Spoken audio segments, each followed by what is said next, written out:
안녕하세요. 저는 결혼을 앞둔 30대 예비 신부입니다. 제가 이렇게 사연까지 보내게 된 건 다름 아닌 제가 최근에 상견례를 마치고 결혼 준비 중인데요. 자꾸만 마음에 걸리는 일이 있어서 수많은 유부 선배님들과 상의하고 싶어 사연을 보냅니다.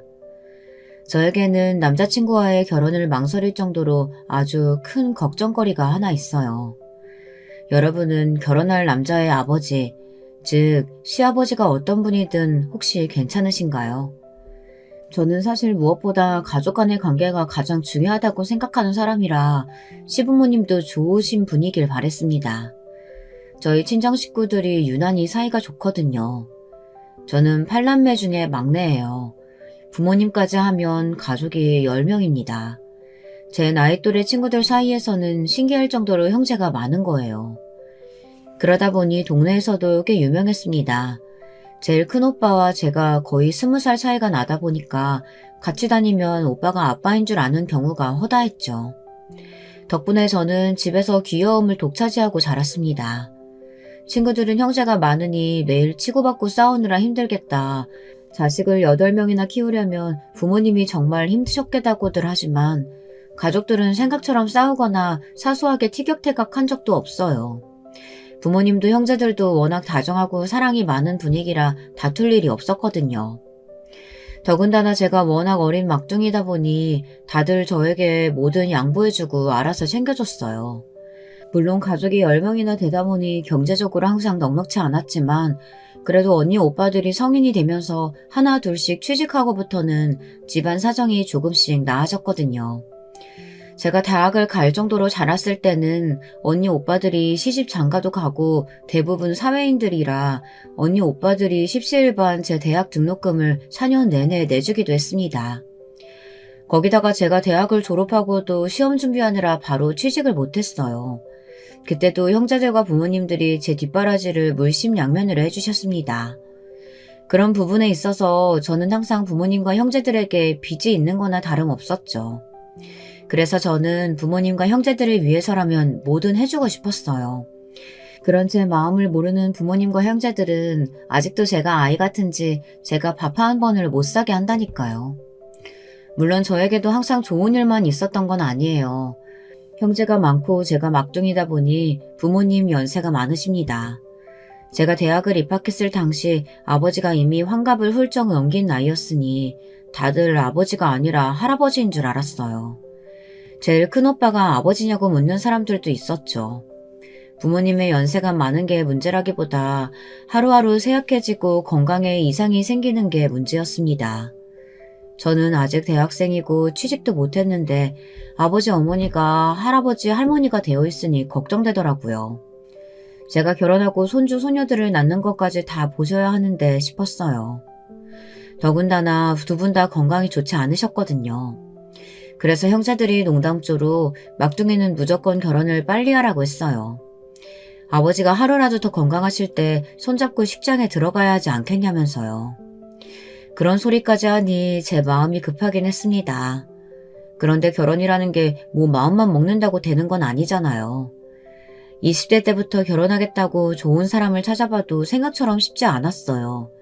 결혼을 아무나 데리고 할 수는 없으니까요. 아버지는 대학을 졸업하고 바로 초등학교 선생님으로 재직하셨습니다. 당시에는 국민학교였죠. 아버지는 새내기 시절 어머니를 만나 일찍 결혼하셨습니다. 어머니는 학교에서 행정직으로 계셨어요. 어머니 말씀이 아버지는 세상에서 제일 순수한 사람이래요. 그래서 어머니가 아버지에게 반하셨답니다. 아무리 사회초년생 선생님이라도 20대의 혈기왕성한 남자라면 순수함과는 거리가 멀 수도 있는데 아버지는 정말 아이들을 사랑하는 좋은 선생님이었대요. 첫 담임을 맡았을 때는 아이들을 위해 매일 새벽마다 과일 도시락을 싸서 학교에 가져가셨답니다. 여름에는 포도 한 박스, 겨울이면 귤 한 박스, 어느 날은 달걀을 2판 삶아 학교에 가져가시곤 했대요. 굶으면 공부가 되겠냐면서요. 지금이야 굶고 다니는 아이들이 없지만 당시만 해도 집안 상황이 여의치 않거나 형제가 많은 집안의 아이들은 아침을 챙겨 먹지 못하고 등교하는 학생들이 많았어요. 아버지는 안쓰러운 마음에 매일 그렇게 하셨대요. 사실 선생님 월급이 많아봐야 얼마나 됐겠어요. 더군다나 우리 집에 아이들도 많잖아요. 그런데도 아버지는 퇴임하실 때까지 담임을 맡으시면 항상 그렇게 하셨습니다. 그 정도로 아이들을 사랑하셨어요. 그래서 아이들도 많이 낳으신 거죠. 그렇게 좋은 인품을 가지고 계신 분을 이용하려는 사람들은 항상 어디에나 있었어요. 아버지가 담임으로 재직 중에 한 학부모가 학교에 항의 전화를 한 겁니다. 아이가 담임이 준 달걀을 먹고 와서 탈이 났대요. 하루 종일 구토하고 설사를 하다 목에서 피까지 났다고요. 방금 병원에 다녀왔는데 식중독 증상 같다고 하면서 무조건 아버지 잘못이라고 우겼답니다. 먹은 거라고는 학교에서 달걀 먹은 게 다라고요. 그때 시간이 저녁 9시가 넘은 시간이었어요. 그때까지 애가 학원에 다니느라 먹은 게 달걀이 전부래요. 아버지는 안 그래도 그 아이가 항상 점심시간까지 도시락을 안 먹고 공부만 하길래 안쓰러워서 더 챙겨주고는 했답니다. 집에 가는 길에 먹으라고 과일도 더 챙겨주고요. 그런 아버지에게 다 담임인 아버지 탓이라며 고소하겠다고 했다네요. 아버지는 그 전날 가게에서 산 달걀이라 신선했다. 다른 아이들은 모두 다 괜찮았다 이야기했지만 그 학부모에게는 통하질 않았습니다. 선생님이면 선생님답게 애들 수업이나 잘 가르치면 될 노릇이지. 쓸데없이 집에 남은 음식은 왜 싸다가 먹이고 난리야. 우리 애가 우리 집안에서 얼마나 귀한 삼세 독자인 줄 알아요? 내가 선생님 고소할 거니까 그런 줄 알아요. 살다 보면 참 별의별 일이 많습니다. 하지만 저희 아버지처럼 법 없이도 살 정도로 좋으신 분이 고소를 당할 거라고는 생각지도 못했어요. 그것도 학부모에게 말이죠. 당시에 증거가 불충분해서 사건이 진행되지는 않았지만 학교라는 데가 워낙 보수적인 사회이다 보니 아버지께서는 학부모에게 고소를 당했다는 것만으로도 선생으로서의 명예를 떨어뜨렸다며 반년 동안 감봉조치를 당했습니다. 내가 이 선생 매일 애들한테 아침 먹이겠다고 박스로 음식 가지고 나를 때부터 이런 일 생길 줄 알았어. 애들한테 아무리 오지랖 부려봐야 선생한테 돌아오는 거 아무것도 없다니까. 애들 도시락 쌀 시간 있으면 이 선생 고가 점수나 신경 써요. 평소에 항상 아이들의 편에 서서 인기가 많다 보니 아버지를 시샘하는 선생님들이 많았어요. 담임이 매일 애들한테 먹을 거를 해다 주니 다른 선생님들 입장에는 불편할 수도 있는 거죠. 다들 반응이 오지랖 부리다 큰 코 다칠 줄 알았다는 반응이었습니다. 그 일이 있고 나서는 아버지가 전보다는 달라질 줄 알았어요. 그런데 아버지는 전혀 의기소침해하지 않으시더라고요. 오히려 더 열심히 아이들을 챙겼습니다. 달걀이나 우유 같은 알레르기 반응이 있는 음식보다는 건강에 좋은 음식들 위주로 준비했어요. 보란듯이 말이죠. 저와 형제들은 그런 아버지를 언제나 존경했지만 집안에서도 아버지를 탐탁지 않게 여기는 분이 있었는데요. 바로 외할머니예요. 저와 언니와 오빠들은 거의 외할머니 손에서 자랐습니다. 부모님이 맞벌이를 하셔서 출근하고 나시면 근처에 사시는 외할머니가 집에 오셔서 활남매 밥을 챙겨주셨어요. 매일 오시다시피 하니 집안이 돌아가는 일을 모르실 리 없었죠. 외할머니는 항상 남에게 퍼주는 아버지를 못마땅해 하셨어요. 아무래도 당신의 귀한 딸이 고생하는 게 싫으셨을 테니까요. 어머니는 집안 사정이 항상 녹록치 않으니 8남매를 임신하고 낳는 동안 내내 일을 하셨어요. 매번 배가 불러서도 남들처럼 출근하는 건 물론이고 애가 나올 때까지 출근을 하셨습니다. 이서방, 자네는 애가 그렇게 좋으면 차라리 돈 벌어서 학교를 하나 차리지 그래. 그럴 능력도 없으면서 왜 걔는 우리 딸을 잡나. 외할머니가 늦게까지 집에 계시다가 온 식구가 모여 다 같이 저녁을 먹는 날이면 어김없이 외할머니의 구박으로 식사가 시작됐습니다. 하지만 외할머니의 구박도 아버지에게는 소용없었어요. 저 때문에 애들 엄마랑 장모님 힘든 거야 너무 잘 알죠. 저 학교 퇴직하면 그때부터는 평생 애들 엄마랑 장모님한테만 잘하면서 살게요. 너스레도 그런 너스레가 없었습니다. 그럴 때면 외할머니는 혀를 끌끌 차며 당신이 그때까지 살아있을지 모르겠다고 소리를 지르셨어요. 내가 백날 소리 지르면 뭘 해? 미련한 내 딸년이 저런 남자 좋다고 매일 해벌레하고 사는걸. 그랬습니다. 외할머니가 매일 아버지를 구박해도 어머니는 말 한마디 보태지 않았어요. 당연히 어머니도 몸도 마음도 힘들고 지칠 때가 많으셨겠지만 모두 다 견디며 아버지의 신념을 믿고 지지하셨거든요. 그런 부모님을 보고 자라 그런지 저도 그런 부부가 되고 싶었습니다. 남들이 뭐라고 하든 서로가 서로에게 가장 큰 힘이 되어주는 유일한 편, 그런 든든한 버팀목이 되어주는 부부이자 부모가 되고 싶었습니다. 그러다가 그만 믿기지 않은 사고가 일어났습니다. 아버지께서 퇴임을 얼마 남기지 않았던 해에 크게 사고를 당하셨어요. 아버지가 담임으로 있던 반에 아버지에게 매일 맞는 아이가 있었나 봐요. 한여름에도 애가 매일 긴 바지에 긴 티셔츠를 입고 땀을 뻘뻘 흘리며 등교하는 걸 보고 아버지께서 유심히 지켜보셨나 봐요. 그런데 어느 날 아이가 등교했는데 얼굴에 핏기가 없어 괜찮냐고 이마를 만졌더니 열이 펄펄 끓었대요. 이대로 수업을 받는 건 무리일 것 같아 가정에 연락을 했습니다. 그런데 아무도 전화를 받지 않은 거죠. 급한 대로 보건실에 데려갔는데 보건 선생님이 해열제를 먹이고 침대에 눕혀 땀을 닦아주다가 온몸에 난 상처를 본 거예요. 시퍼런 뭔가 상처가 한 군데가 아니고 여러 군데였답니다. 아이에게 누가 그랬느냐고 물었는데 애가 우물쭈물하다가 아버지가 그랬다고 말했나 봐요. 아버지는 바로 경찰에 신고했어요. 그리고 아이를 집에 데리고 오셨습니다. 알고 보니 아이는 아버지하고 둘이만 살았나 보더라고요. 어른이라고는 아버지 한 사람만 의지하며 살았을 텐데 그런 아버지에게 맞았으니 누구한테 말도 못하고 혼자 힘들었겠더라고요. 경찰이 혐의 사실을 조사하느라 시일이 걸려 아이는 아버지가 한 달 넘게 데리고 있었어요. 병원에도 다니면서요. 그런데 그 아이의 아버지가 저희 아버지에게 억하심정을 품은 겁니다. 아버지께서 아침에 아이를 데리고 학교에 출근하는데 그 아이의 아버지라는 사람이 차로 아버지를 밀어버린 겁니다. 정말 지금 생각해도 끔찍한 사고였어요. 아버지는 차가 달려오는데도 아이를 지키려고 하시다 더 크게 다치셨습니다. 곧바로 병원으로 옮겨서 수술을 받았는데도 아버지는 오른쪽 다리에 큰 상처를 입어 다리를 약간 절며 걷게 됐어요. 그때 사고로 가족 모두가 충격에 휩싸였습니다. 정년을 몇 년 남기지 않고 생긴 사고였으니까요. 내가 그렇게 답답하게 살다가는 언젠가는 일 한번 치를 줄 알았어. 평생 내 딸 개고생만 시키더니만 이제는 다리 빙신 뒷바라까지 하며 살라는 거야? 할머니는 아빠가 왜 저렇게 됐는지 뻔히 다 알면서 어떻게 그런 소리를 해요? 아버지가 다리 다친 게 아버지 잘못이에요? 그 나쁜 인간 때문이지. 나는 할머니가 뭐라고 하든 아버지 존경해요. 아이고, 내가 다 늙어서 지 키우느라 똥 빠지게 고생을 했구만. 저게 핏줄이라고 지혜비 편만 드네. 가장 속상한 건 아버지 본인이셨을 거예요. 하지만 아버지가 어떤 분인지 너무도 잘 아는 가족과 학교 동료들은 아버지를 안타까워했죠. 그 일로 한 가지 다행이었던 건 아들을 때렸던 그 거지 같은 인간은 구속이 됐다는 겁니다. 아이는 어머니에게 돌아갔고요.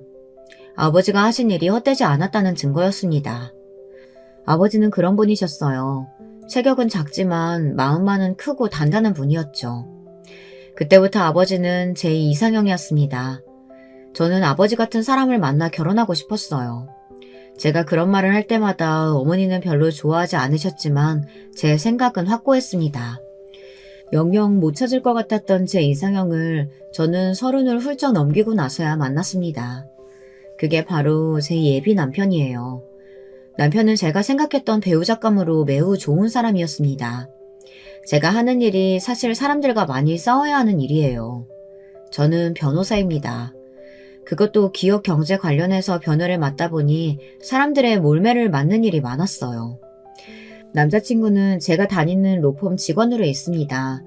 제 재판 준비를 도와주다가 눈이 맞아버렸어요. 사실 저는 제가 하는 일이 잘 맞지 않아요. 그래서 고민이 많았는데 그럴 때마다 남자친구는 제게 힘이 되어 주었습니다. 제가 아니면 절대 할 수 없는 일이라고 하면서요. 거기다가 항상 억울한 일로 로펌을 찾아오는 의뢰일들을 살뜰하게 챙기는 모습을 많이 봤어요. 비용 때문에 의뢰를 포기하는 피해자들에게 무료로 도움을 받을 수 있는 곳을 소개하기도 했고요. 로펌의 다른 사람들은 남자친구를 보고 사람이 좋기만 해서 큰일이라며 걱정하는 사람들도 있었지만 제 눈에는 정의롭고 따뜻한 마음을 가진 사람이라는 생각이 들었어요. 더군다나 남자친구는 언제나 저를 좋은 사람, 훌륭한 사람으로 여기며 추켜 세워줬습니다. 그냥 하는 입 바른 소리가 아니라 어떤 상황에서도 제 편에 서주는 든든한 사람이었죠. 남자친구를 볼 때마다 저는 아버지가 떠올랐어요. 저는 이 사람이다 싶어 제가 먼저 고백을 하고 사귀게 됐습니다. 사실 로펌에는 비밀로 하고 사귀었어요. 아무래도 같은 직장이다 보니 여러모로 신경이 쓰여 말하지 않았죠. 그러던 어느 날이었습니다. 모르는 번호로 전화가 왔는데 당시 남자친구의 아버지에게서 연락이 왔습니다. 저는 남자친구의 아버지라고 하시니 순간 당황했죠. 회사 근처에 왔으니 잠깐 얼굴을 봤으면 좋겠다고 하시더라고요. 남자친구에게는 말하지 말고 나오라고 하셨습니다. 저는 너무 긴장해서 어떻게 해야 하나 싶었어요. 하지만 시아버지께서 남자친구에게는 말하지 말고 나오라고 하셨으니 남자친구에게는 말할 수가 없었습니다. 저는 망설이다가 애써 마음을 편하게 먹고 약속 장소에 나갔어요. 아들의 여자친구라고 하니 궁금해서 오셨나 보다 좋게 생각하려고 했죠. 그런데 막상 만난 예비 시아버지는 제가 예상했던 느낌이 아니었습니다. 당시 남자친구는 언제나 밝고 긍정적인 사람이라 가정에서 사랑을 듬뿍 받고 자랐을 거라 여겼는데 시아버지는 굉장히 날카롭고 무섭더라고요. 더군다나 저를 불러내신 이유도 좀 불편했어요. 마치 제 호구조사를 하려고 부르신 것 같았습니다. 우리 아들 다니는 로펌 변호사라고? 사실 요즘 변호사가 뭐 대단한가? 로스쿨만 나오면 다 변호사인데. 우리 아들은 들어가기 어렵다는 연대 나와서 대학 4년 내내 장학금도 받았어. 그때까지만 해도 며느리가 될지도 모르는 애가 아들이 직원으로 있는 로펌 변호사라고 하니 신경이 좀 쓰이셨나 그 정도로만 생각했습니다. 옛날 어르신들이야 당연히 여자보다 남자가 조금 더 직책이 높고 돈도 더 많이 벌어야 한다고 생각하시기도 하시니까요. 네, 지우 씨가 워낙 성실하고 능력자인 거 저도 잘 알죠. 근데 아버님, 저는 로스쿨 출신 아니에요. 제가 사실을 좀 빨리 준비하기 시작해서 사실 마지막 세대예요. 처음 말씀드린 대로 저도 형제 많은 집에서 워낙 사랑을 많이 받고 자란 막둥이다 보니 어른들이 좀 무섭게 구셔도 웬만해서 기가 죽는 성격이 아니에요. 오히려 능청스럽게 굴면 더 그렇죠. 그런데 시아버지에게는 그런 제 성격이 통하지 않았습니다. 첫 만남에 또박또박 제 의견을 이야기하는 게 좀 당돌하다고 느끼셨나 봐요. 내가 이럴 줄 알았다니까? 지호 이놈은 평생 모르고 답답하게 살더니만 여자 보는 눈도 발끝에 달렸지. 변호사라고 온화하고 여성스럽다고 하더니만 여자가 얼마나 지독하면 변호사가 됐겠어? 여자가 어디 어른 앞에서 눈을 동그랗게 뜨고 또박또박 말댔구야? 이렇게 기가 세서 우리 집 맏며느리로 가당키나 해? 알고 보니 시아버지께서 엄청 보수적인 분이시더라고요. 잠깐 사이 여자가 라는 소리를 몇 번이나 들었는지 모르겠어요. 시아버지는 절대 전문직 여자는 며느리로 들일 생각이 없답니다. 저는 제 두 귀로 듣고도 잘못 들은 줄 알았어요. 요즘 세상에 전문직 며느리면 1등 신부감 아닌가요? 지금 제가 몇 년도에 와 있는 건가 싶었습니다. 아무래도 직업이 영 마음에 안 들어. 암튼 너희 아버진 뭘 하시냐? 저는 당연히 기분이 상했지만 애써 표정을 가다듬었습니다. 그리고 아버지께서는 초등학교 선생님으로 재직하시다가 퇴직하시고 지금은 소일거리로 학교에서 보안관 선생님으로 일하고 계신다고 말씀드렸어요. 그런데 그때 제 말을 들은 시아버지께서 갑자기 피식 비웃으시더라고요. 옛날 국민학교 선생이 뭐 선생이었나? 맨날 부모들한테 촌지나 받고 애들 때리거나 하는 깡패였지. 그리고 보안관 선생은 무슨 선생? 딸이 변호사라도 소용없으니까 돈 벌겠다고 늙어서 학교에서 경비나 하는 거지. 요즘 부모들이 다들 그렇게 어렵게 산다니까. 저에게 기가 세네 여자가 어쩌고 하시는 거야. 어찌됐든 간에 어른이 하시는 말이니 참고 넘어갔지만 아버지에 대해 함부로 말하는 건 도저히 들어줄 수가 없더군요. 많아봐야 저희 큰오빠 또래로밖에 안 보이시는 분이 무식해도 너무 무식하더라고요. 지호씨가 아버님을 아예 안 닮았나 봐요. 지호 씨는 말 한마디를 해도 예쁘고 다정하게 하는데 아버님은 같은 말을 해도 굉장히 배려 없이 막무가내로 말씀하시네요. 더군다나 연세도 무지 젊으신 것 같은데 어쩜 그렇게 고루하세요? 제 말에 시아버지는 노발대발 성을 내며 자리에서 벌떡 일어나 저에게 삿대질까지 하셨어요. 뭐 이런 년이 있냐면서요. 저는 욕까지 먹은 마당에 가만히 있을 수가 없었습니다. 그래서 한마디 더 했어요. 저도 아버님 같은 시아버지는 싫거든요. 그 말은 참았어야 했는데 저도 모르게 말이 튀어나와 버렸어요. 시아버지는 금방이라도 눈알이 굴러떨어질 것처럼 크게 축혀뜨고는 저더러 당장 당신의 아들과 헤어지라고 소리를 질렀습니다. 다시는 저를 볼 일 없다고요. 당시에는 저도 시아버지를 다시는 보고 싶지 않았습니다. 볼 일 없을 줄 알았어요. 하지만 사람 마음이라는 게 어디 그렇게 쉽게 변하나요. 시아버지 자리가 마음에 안 들어도 남자친구가 너무 좋은걸요. 저는 그날 일에 대해 남자친구에게 일절 말하지 않았어요. 저도 아직 결혼하겠다고 마음을 먹은 건 아니었지만 어쨌든 예비 시아버지와 남자친구에게 말하지 않겠다는 약속을 했으니까요. 그런데 예비 시아버지는 입이 걸기만 한 게 아니라 입이 가볍기까지 하더군요. 본인이 먼저 남자친구에게 이야기했더라고요. 저를 만났다고요. 저는 기대도 안 했습니다. 저와 그렇게 말씨름을 하고 헤어졌으니 저에 대해 좋게 말했을 리 없으니까요. 예비 시아버지는 생각보다 훨씬 더 이상한 사람이었어요. 그제야 남자친구가 제게 말을 하는데 남자친구는 시아버지의 등살을 힘들게 살아왔더라고요. 시아버지가 아주 어릴 때부터 배를 타셨대요. 남들은 학교 다닐 때 그 힘들고 험한 일을 하신 거였죠. 몇십 년을 배만 타신 분이라 돈은 굉장히 많이 벌었대요. 집도 사고 땅도 사고 자기 힘으로 자수성가하신 거죠. 그렇게 되기까지 당신의 인생이 워낙 쉽지 않고 험난하게 살아와서인지 성격이 굉장히 괄괄하고 막무가내예요. 남자친구 말이 시아버지 성격을 아무도 못 말린다네요. 시어머니도 가난한 집에서 태어나 할 수 없이 경제력만 보고 시집을 오기는 했지만 시아버지의 성격 때문에 매일 눈물로 지새우는 날이 많으셨답니다. 남자친구도 마찬가지고요. 남자친구는 툭하면 소리 지르고 화부터 내는 시아버지가 어릴 때는 무서워서 말 한마디 못하고 하라는 대로 공부만 했대요. 공부 잘해야 성공한다고 귀에 못이 박히도록 이야기하셔서 학창시절에는 정말 공부만 열심히 했답니다. 당신이 가난해서 배우지 못했다는 것에 대한 자격지심이 심해서 남자친구에게 거는 기대가 크셨던 거죠. 남편이 연세대에 입학할 때에는 동네에 현수막을 걸고 잔치를 했대요. 시아버지는 남자친구가 교수가 되길 바라셨지만 남자친구는 전혀 그럴 생각이 없었던 거죠. 그때부터 시아버지와 사이가 틀어지기 시작했답니다. 시아버지께서는 자신이 다 알아서 뒷바라지 해줄 테니 공부만 하라고 했는데 남편은 졸업과 동시에 바로 취직을 한 겁니다. 로펌에서 일하는 것도 대단한 건데 시아버지가 보시기에는 변호사들 뒤치다거리나 하는 거로 보이셨나 봐요. 그때부터 시아버지의 폭풍 간섭과 막말이 시작되었답니다. 사내 놈이 어디 할 일이 없어서 남의 밑에서 시중 드는 일이나 하고 잘한다. 나 같으면 부모가 이 정도로 뒤에서 밀어주면 교수가 아니라 대통령도 하겠다. 제가 하는 일이 왜 남의 시중 드는 일이에요. 저는 제가 하는 일이 적성에 딱 맞아요. 제가 그렇게 마음에 안 드시면 지금이라도 아버지가 직접 공부하셔서 대학도 가고 교수도 되세요. 저는 절대 아버지 뜻대로 살아드릴 생각 없으니까. 그렇게 매일 싸우기만 하다가 남자친구가 독립해서 집을 나온 거예요. 시아버지 곁에 시어머니만 두고 나온 것이 내심 마음에 쓰였지만 남자친구도 본인이 살려면 그 방법밖에 없었답니다. 아버지와 있으면 잠깐도 숨을 제대로 쉬지 못할 정도로 답답해서요. 남자친구가 집을 나와 있는 돈을 다 긁어모아 반지하 월세를 구했는데 굳이 초대도 하지 않았는데 시아버지가 집에 찾아왔답니다.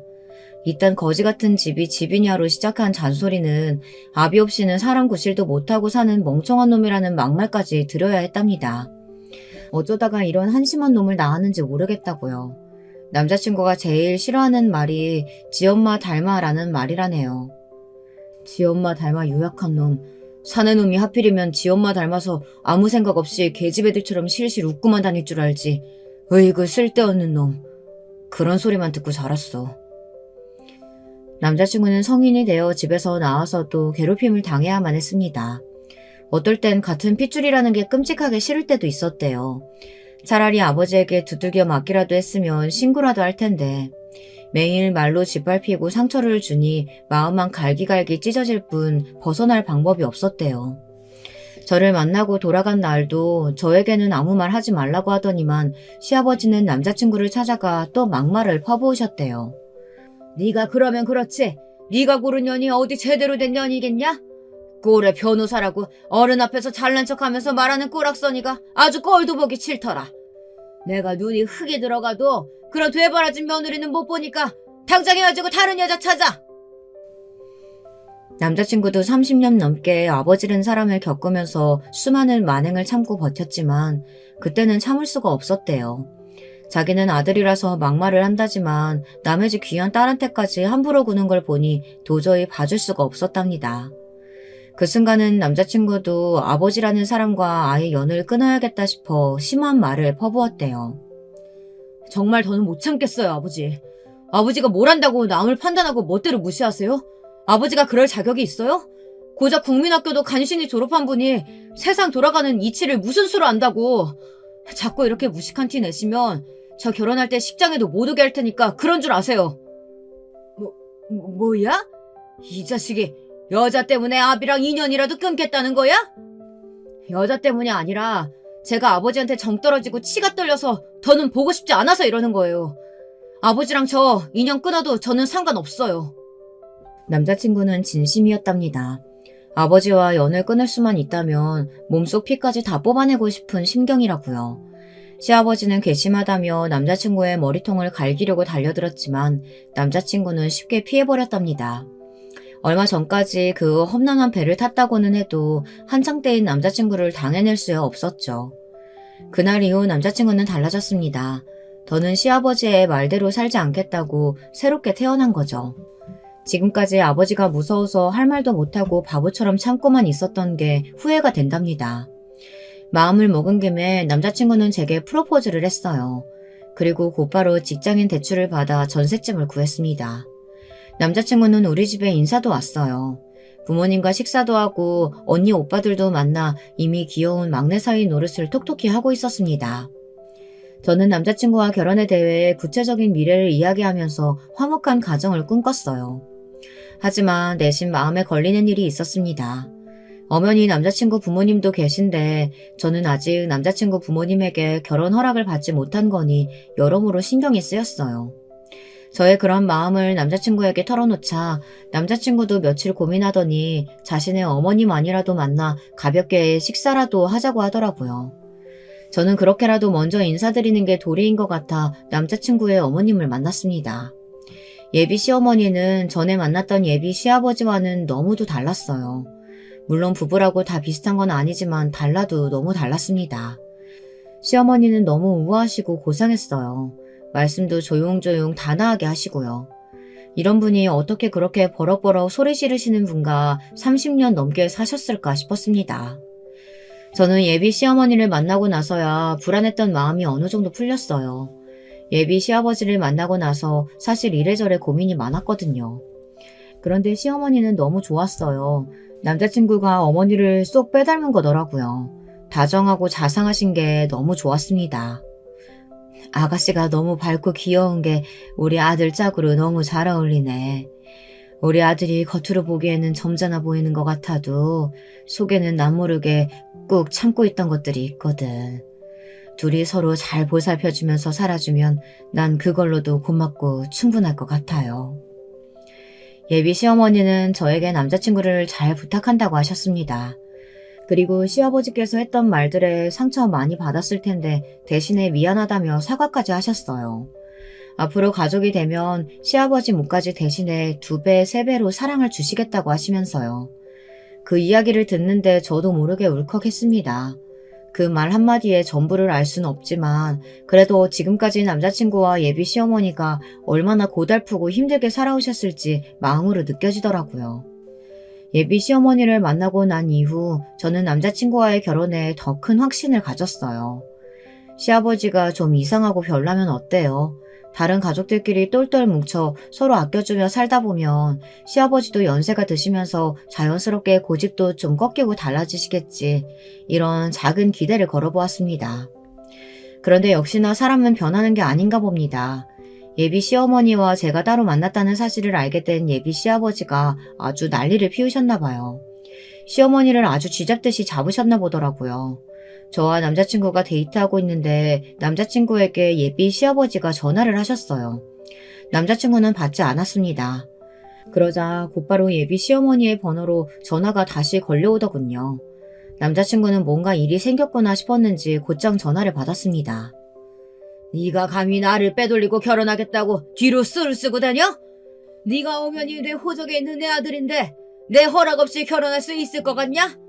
너 지금 당장 집으로 안 튀어오면 네 엄마도 이 집에서 내쫓아 버릴 테니까 그런 줄 알아. 시어머니 핸드폰으로 전화를 건 사람은 다름 아닌 예비 시아버지였어요. 잔뜩 격앙된 시아버지의 목소리에 남자친구와 저는 곧바로 집으로 찾아갔습니다. 남자친구는 저는 안 가는 게 좋겠다고 했지만 아무래도 시어머니가 걱정돼 그냥 돌아갈 수가 없겠더군요. 저는 남자친구를 따라갔습니다. 그런데 저희가 이미 집에 도착했을 때는 집안이 난리가 나 있더군요. 손에 집히는 대로 던졌는지 바닥에 그릇이 다 깨져 있고 책이며 쿠션 같은 것들이 바닥에 나들구고 있었어요. 저는 놀라서 아무것도 못하고 그대로 서 있었는데 남자친구는 바닥에 유리 파편에 웅크려 앉아 치우고 계시던 시어머니부터 챙겼습니다. 괜찮으시냐고 여쭸어요. 그런데 시어머니는 멍하니 서 있는 제 걱정부터 하셨습니다. 무슨 좋은 꼴 본다고 저를 왜 데리고 왔냐고 걱정하셨어요. 30년 이러고 살았는데 나야 아무렇지도 않아. 저 인간 자기 못된 성질 못 참고 저러는 거 뭐 하루 이틀도 아니고. 뭐야? 이 옆에 내가 팔자 좋게 평생 나한테 빌붙어서 먹고 자기만 했으면서 남편한테 고마운 줄도 모르고 뭐? 애 결혼하는데 내가 간섭을 왜 하냐고? 네가 그따위로 꾸니까 자식이라는 게 아버지를 저렇게 개무시하는 거 아니야? 집안 꼴을 엉망으로 만든 것도 모자라 예비 시아버지는 소리를 질렀습니다. 그때 남자친구가 한마디 하려는 듯 앞으로 나서자 시어머니가 남편을 맞고 섰습니다.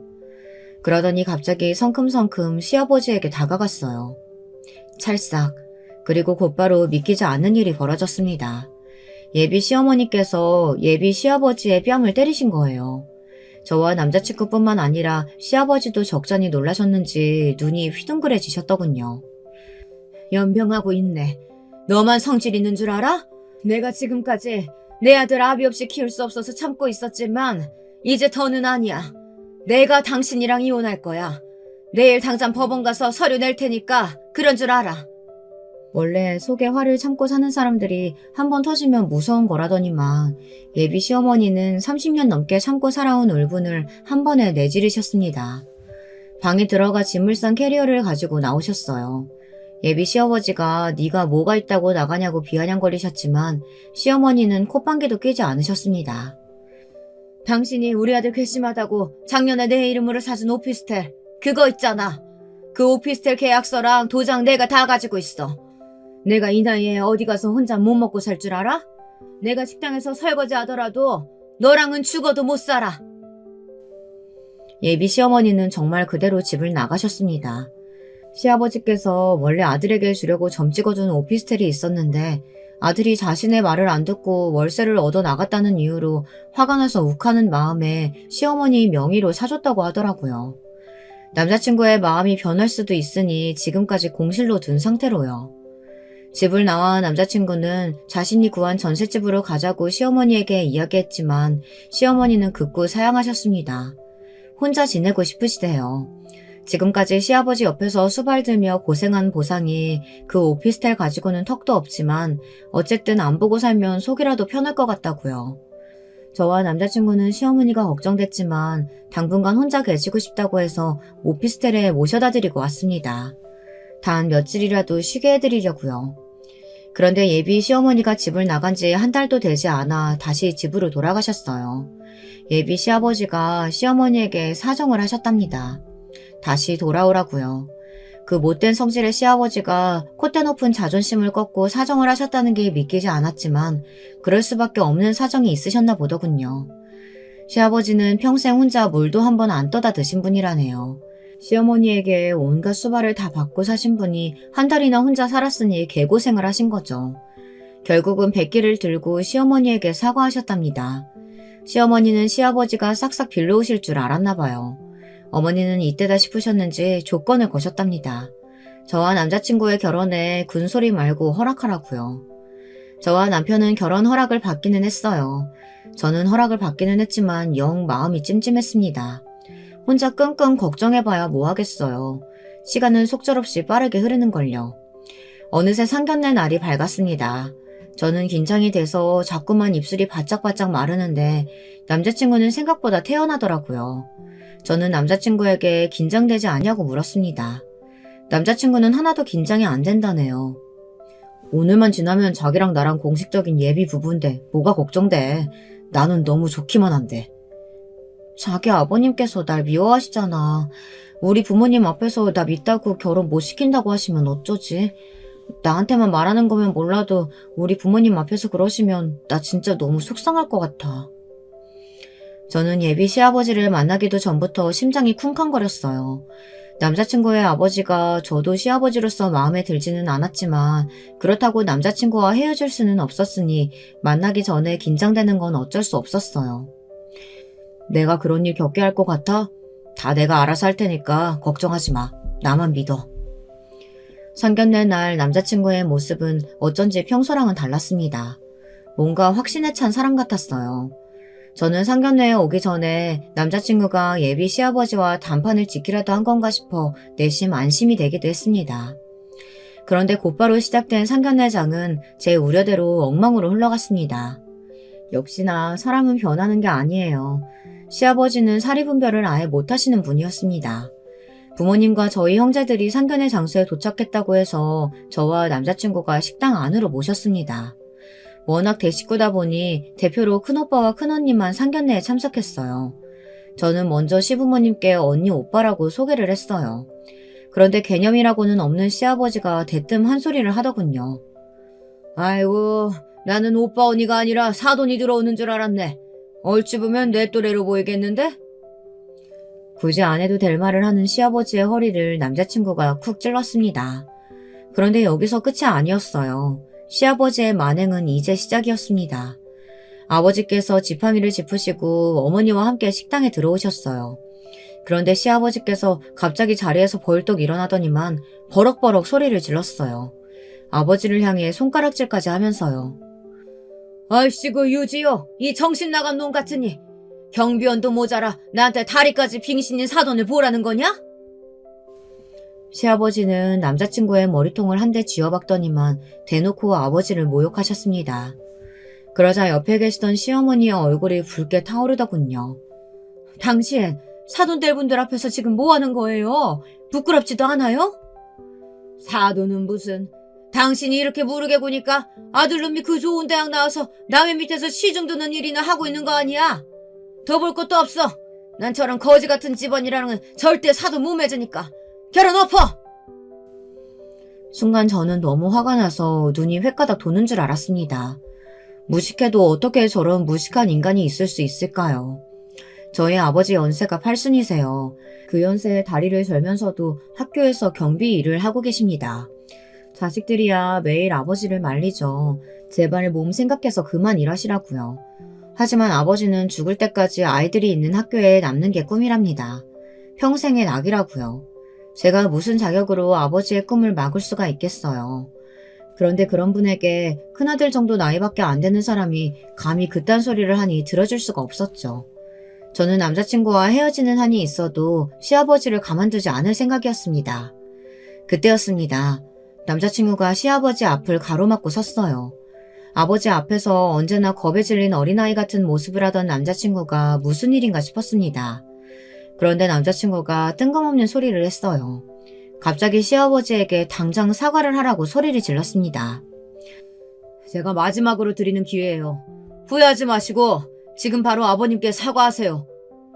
이놈의 새끼가 어디 감히 아버지한테 사과하라 말아야? 내가 뭘 잘못했다고 저 다리 젓는 노인네한테 사과하라는 거야? 너 정신 나갔냐? 남자친구와 시어머니의 말에도 시아버지는 아랑곳 않고 소리를 버럭 질러댔습니다. 그때였어요. 남자친구는 더는 기다려줄 수 없다는 듯 크게 한숨을 내쉬었어요. 아버지, 저는 충분히 기다려드렸습니다. 후회하지 마세요. 제 장인어른 되실 이분이 아버지가 그토록 입이 마르게 오랫동안 얘기하셨던 바로 그 은사님이에요. 남자친구의 말에 자리에 있던 가족들 모두가 놀랐습니다. 저조차도 모르고 있던 이야기니까요. 무슨 개 같은 소리를 하고 있어? 저 노인네가 누구라고? 아버님 조남이 바로 이 성자 제자예요. 그래도 모르시겠어요? 순간 시아버지가 입을 쩍 벌리시더니 악 소리를 질렀습니다. 그제야 아버지를 알아보셨나 보더라고요. 저는 이게 다 무슨 일인가 싶어 어리둥절했습니다. 그런데 남자친구는 진작 이 사실을 알고 저에게 그렇게 태연하게 굴었던 거예요. 저희 아버지가 시아버지의 은사님이시니 시아버지께서 저를 반대하실 수 없다고 생각했던 겁니다. 남자친구는 시아버지가 저희 아버지를 보자마자 그런 식으로 나올 줄은 꿈에도 몰랐답니다. 그럴 줄 알았으면 시아버지에게 미리 말씀드릴 걸 그랬다고 후회하더라고요. 저는 아버지가 시아버지의 은사님이라는 사실을 남자친구가 어떻게 알았는지 더 궁금했어요. 아버지와 시아버지도 서로 알아보지 못한 걸 남자친구는 알고 있었다는 게 신기해서요. 알고 보니 남자친구가 아주 어릴 적부터 시아버지께선 국민학교 시절 은사님이었던 우리 아버지 이야기를 하셨답니다. 이성재 선생님이었는데 당시에 이재박 선생님이 된 새내기 총각 선생님이었어. 그 선생님 아니었으면 난 아마 굶어 죽었을지도 몰라. 시아버지는 어린 시절 고아나 다름없이 큰 분이었어요. 부모님이 일찍 돌아가시고 큰아버지 댁에 얹혀 살았는데 어린 나이에 눈칫밥을 먹었대요. 거기다가 어린 애한테 집안일까지 다 시켜서 잠도 제대로 자지 못했답니다. 그러다가 언제부턴가는 큰어머님이 큰아버지가 안 계시면 밥도 안 주셨대요. 큰어머니가 본인 밥과 사촌들 밥만 차려두고 시아버지는 아예 부르지도 않았대요. 그러다가 큰아버지가 돈을 벌기 위해 배를 타고 다른 나라로 가셨는데 그때는 아예 한 끼도 먹지를 못했다네요. 그 시기에 우리 아버지를 만나신 거죠. 담임과 학생으로요. 아버지는 항상 먹을 걸 학교에 싸가셔서 아이들과 나눠 드시던 분이잖아요. 당시에 시아버지가 너무 말라 아버지가 매일 걱정하셨대요. 그리고 당시에는 가정 방문이라는 게 있어서 담임 선생님들이 학생네 집에 방문하기도 했는데 그때 시아버지의 집에 가보고 아버지는 바로 시아버지의 상황을 알게 되셨나 봐요. 그날 이후 큰아버지가 집에 돌아오셨을 때 바로 면담 신청을 하기도 하고 밥을 못 먹고 오는 날이면 도시락을 2개씩 챙겨주셨대요. 그러다가 국민학교를 졸업하자마자 큰아버지를 따라 배를 타는 바람에 아버지를 찾아오지 못해 내내 죄송스러운 마음을 가지고 계셨답니다. 나중에 돈 벌면 무슨 일이 있어도 이성재 선생님에게는 꼭 감사의 뜻을 전해야지 했는데 도무지 어디 계시는지 찾을 수가 없다. 지호, 네가 선생님 좀 수소문해봐라. 시아버지가 남자친구에게 은사님을 좀 찾아보라고 하시기까지 하셨더라고요. 그래서 남자친구가 아버지가 근무했던 학교들을 차례로 다 돌아다니며 수소문을 했답니다. 하지만 요즘같이 개인정보가 중요한 시대에 이름과 사진 한 장으로 사람을 찾는다는 게 쉬운 일이 아니었죠. 그러다가 저와 이야기를 나누다가 우연히 알게 된 거예요. 제가 아버지를 워낙 존경하고 좋아하다 보니 아버지에 대한 이야기를 많이 했거든요. 그러다 보니 얼마 전 제가 자연스럽게 아버지의 이름을 말했는데 남자친구가 꼬치꼬치 어느 학교에 근무하셨는지 물어보기는 하더라고요. 남자친구는 아버지가 시아버님의 은사님이라는 사실을 알고 나서 상견례 날 양가 가족들이 만나면 서프라이즈 선물로 2분께 알려드리려고 했더라고요. 하지만 계획대로 되지 않은 거죠. 그 전에 시아버지가 다 망쳐버렸으니까요. 시아버지는 자신의 과오를 인정하지 않고 외면하시다가 이내 아버지 앞에 주저앉아 눈물을 쏟았습니다. 선생님, 정말 이성재 선생님 맞아요? 제가 어떻게 선생님을 못 알아볼 수가 있을까요? 저는 바보 천지예요. 선생님, 제가 정신이 어떻게 됐었나 봐요. 정말 너무 죄송합니다, 선생님. 시아버지는 말을 더듬으며 두서없이 마구 떠들었어요. 자신이 왜 그랬는지 모르겠다면서 볼을 손바닥으로 짝짝 때리다가 울면서 죄송하다고 사과하기를 반복했습니다. 저는 그런 소리도 듣고 싶지 않아 아버지에게 그만 돌아가자고 했습니다. 저도 결혼 같은 거 안 해도 될 만큼 화가 났었거든요. 그런데 그때 아버지께서 시아버지에게 다가가셨어요. 이제야 기억이 나네. 너 굴다리 아래 2층 벽독집 살던 춘식이구나. 아마 큰아버지랑 같이 살았었지. 아버지는 화도 안 나는지 시아버지 이름까지 기억해내시며 아는 체를 하시더라고요. 저는 더 화가 났습니다. 이런 순간까지 사람이 좋아야 하나 해서요. 선생님 맞아요. 저 춘식이에요. 선생님 아니었으면 저 굶어 죽었을 텐데 제가 어쩌다가 선생님께 이런 무례를 저질렀는지 모르겠어요. 제가 13살 때 배를 탔어요. 비가 오든 태풍이 불든 24시간 울렁거리는 바다 위에서 물고기만 잡다 보니까 제가 이렇게 무식한 인간이 돼버렸나 봐요. 선생님 몰라 뵙고 죄송합니다. 이제는 아예 바닥에 엎드리기까지 하시더군요. 그래 맞다. 그때 네가 큰아버지 따라 배 탔다고 해서 내가 얼마나 걱정한지 몰라. 어린 나이에 고생 많았다. 아버지는 성지도 않은 다리를 간신히 구부리며 시아버지의 손까지 잡아주셨습니다. 그러자 시아버지는 눈물을 펑펑 흘리며 자신의 잘못을 이해해달라고 하시더니만 저를 며느리로서 주셔서 감사하다고 했습니다. 앞으로 저에게 시아버지로서 잘하겠다고 하시면서요. 그 말에 제가 기가 차서 나서려는데 아버지께서 시아버지의 손을 내려놓으시더라고요. 그러시곤 하시는 말씀에 눈물이 울컥하고 말았습니다. 준식이 너랑 내가 이렇게 다시 만난 거야 나도 감사하고 기쁘지만 있었던 일이 사라지는 것은 아니니 네가 아는 소리 듣고도 단단한 성미의 내 딸이 결혼하겠다고 할지 모르겠다. 상견례는 이쯤에서 마무리하고 결혼 이어갈지 두 사람이 조금 더 상의를 해보기로 하자. 역시나 제가 사랑하는 아버지셨습니다. 아버지는 저를 너무 잘 아셨어요. 제가 어떤 고민을 하고 있을지 그 정신없는 순간에도 이미 예상하고 계셨던 겁니다. 아버지의 말대로 저는 결혼이 망설여졌어요. 시아버지 때문에요. 남자친구와의 화목한 미래에 시아버지가 분명히 걸림돌이 될 거라는 게 너무도 확실했거든요. 시아버지는 당신이 앞으로 회개하는 마음으로 며느리를 떠받들어 모시겠다고 하셨지만 아버지와 저의 생각은 같았습니다. 시간이 필요했어요. 남자친구는 시아버지께서 이런 일까지 있었는데 분명 달라지실 거라고 기대했지만 제 마음이 동하지를 않았습니다. 그 이후 어떻게 됐냐고요? 사실 상견례 이후 벌써 몇 달이 지났지만 아직 제 마음을 정하지 못한 채로 지내고 있습니다. 그렇다고 남자친구와의 관계를 정리한 건 아니에요. 남자친구를 사랑하는 마음은 아직 변함이 없습니다. 하지만 남편의 아버지가 저의 시아버지가 된다고 생각하면 아직도 마음이 편치 않아요.